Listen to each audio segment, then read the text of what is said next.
Chers clients, chers internautes, bonjour. Aujourd'hui, 11 mai, nous reprenons et nous nous déconfinons. Pour cela, nous allons interviewer Laurent Leprévost, directeur général de Groupe Babylone. Laurent, bonjour. Bonjour Lucie. Alors Laurent, comment envisagez-vous la reprise chez Groupe Babylone ? Alors, chez Groupe Babylone, la reprise d'activité n'a naturellement pas commencé ce 11 mai, date comme une sorte de libération après le 8 mai.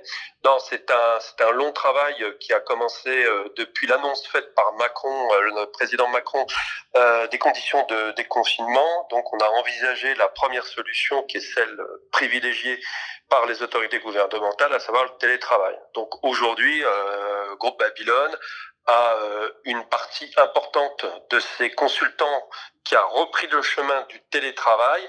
On a simplement quelques salariés qui sont au bureau, mais la grande nouveauté de cette reprise, vous le savez Lucie, c'est surtout la possibilité pour nous de faire visiter de nouveau des actifs, qu'ils soient des commerces, du logement, des actifs à l'investissement ou plus simplement du bureau, puisque nous avons une forte activité en matière de bureau. Justement, comme vous parlez de visites, comment se passent ces visites ? Alors, vous avez raison de poser cette question parce que elle paraît évidente, mais elle n'est pas si évidente que ça. Le premier point, déjà, on fait tout auprès de nos clients pour que leur projet immobilier soit bien travaillé en amont. Parce que là, il n'est pas question de faire des visites inutilement. Autant dans le passé, on pouvait visiter différents produits, ne pas être toujours en phase avec ce qu'on voulait faire, acheter ou louer. Là, on ne peut pas trop multiplier des visites de ce type. Il faut vraiment que les clients, avec nos consultants, valident le projet, valident les budgets, les caractéristiques. Et je dirais que la visite est la finalité de cet acte de recherche et de prospection. Donc ça, c'est sur l'aspect un petit peu théorique. Sur l'aspect pratique, nous avons un protocole sanitaire qui est évidemment très strict, puisqu'il nous faut à la fois préserver la santé de nos salariés qui vont multiplier des visites au cours d'une semaine, et à la fois préserver la santé de nos clients. Donc on a toute une liste qui serait un peu compliquée de développer ici, mais globalement, nos consultants arrivent avant la visite, ont naturellement masque, gel, remettent à leurs clients, quand ceux-ci ne l'ont pas, un petit explicatif sur le déroulement de la visite, mais nous anticipons ce point lors de la confirmation de la visite en adressant à chaque client la liste du matériel à avoir, les gestes barrières à respecter, le nombre de personnes maximales autorisées à être dans le local, sachant que nous commercialisons des produits très différents, logement, commerce, bureau, entrepôt et ainsi de suite. Donc vous voyez, les problématiques ne sont pas les mêmes.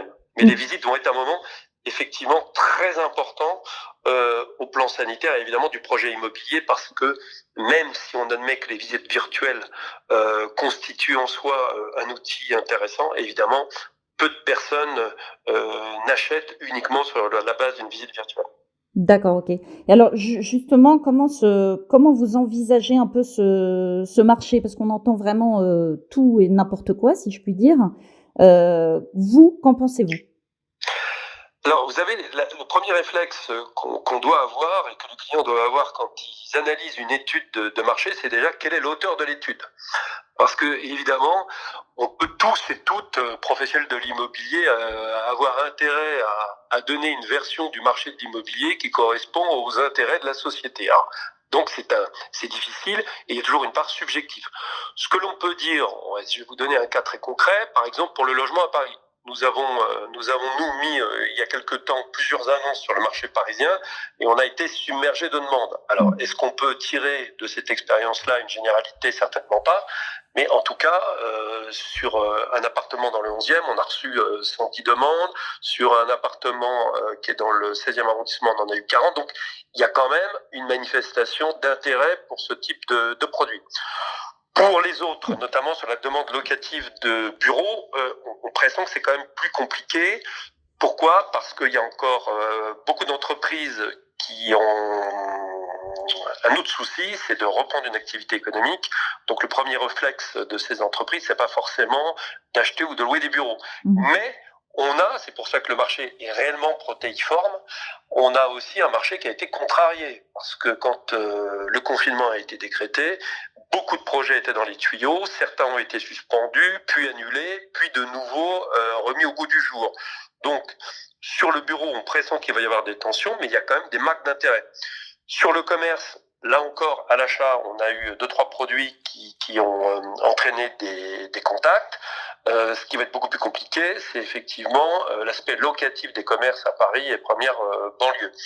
Pour l'investissement, une étude récente de la RICS démontrait que la France, certes, serait impactée dans le futur, c'est ce que disent les investisseurs interrogés, mais en revanche, on constate qu'elle est quand même beaucoup plus résistante que les autres pays. On a des transactions qui ont eu lieu.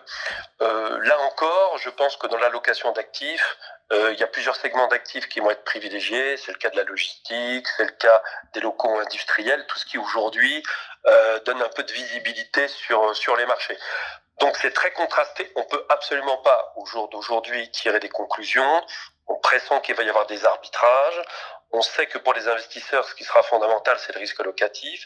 On sait que pour les commerçants, ce qui sera compliqué, c'est de transformer leur activité sur une surface bien moindre, avec un flux de clients qui sera plus réduit. Et pour le logement, qu'en sera-t-il des nouvelles conditions d'indemnisation du chômage partiel? Est-ce que les banques vont jouer le jeu? Vous voyez, Lucie, il y a encore pas mal de questions. D'accord, très bien.